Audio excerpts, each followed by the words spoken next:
Hello everyone, my name is Sandy Appel and I'm an Associate Portfolio Manager with Johnson Investment Counsel, and this is the JIC Research Edge. I'm joined today with Brandon Zureick, who is our Economic Strategist as well as a Portfolio Manager. Brandon is here today to provide an update on the economy. Jumping right in, Brandon, what would you say your economic outlook is as we begin 2018?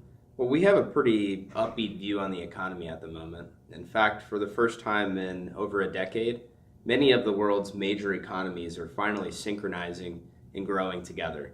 That in turn has helped improve domestic economic growth as well, at a time where we're already on pretty solid, stable footing. The consumer has been helped by steadily rising wages and potentially lower tax bills in 2018 and beyond.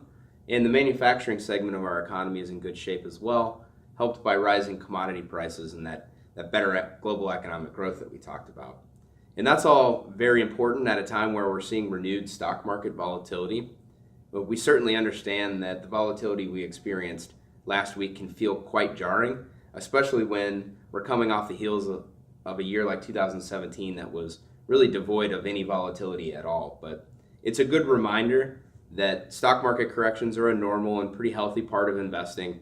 And we take a lot of comfort in our optimistic economic outlook, as that should help stocks gain more stable footing over the medium or longer term. You mentioned the tax plan. Can you help quantify the impact to the economy? Sure. The Joint Committee for Taxation has estimated that up to $336 billion could remain in the hands of individuals, small businesses, and large corporations alike during our first full year. That's a very large, very meaningful number. In fact, that represents 1.7% of GDP.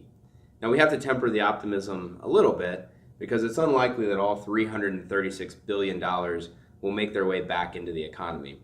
Consumers could and probably should save a little bit of that money, and businesses have told us that they're likely to do things like pay debt down. But even if we assume that half of that $336 billion makes its way back into our economy, we're still looking at between 0.5% and 1% of better economic growth going forward. And at a time where the economy's been growing at 2 or 2.5%, that's a pretty meaningful acceleration in economic growth.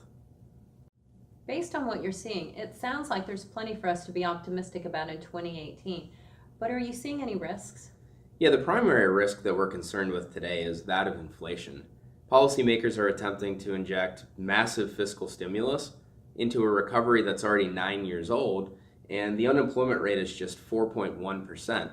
And so in order to attract people back into the labor force, we think it's likely that companies will have to start paying people more, ultimately leading to faster wage inflation. And it's important to keep in mind that wage inflation is an important component of overall economic inflation. So it's our view that inflation will continue to rise gradually over time.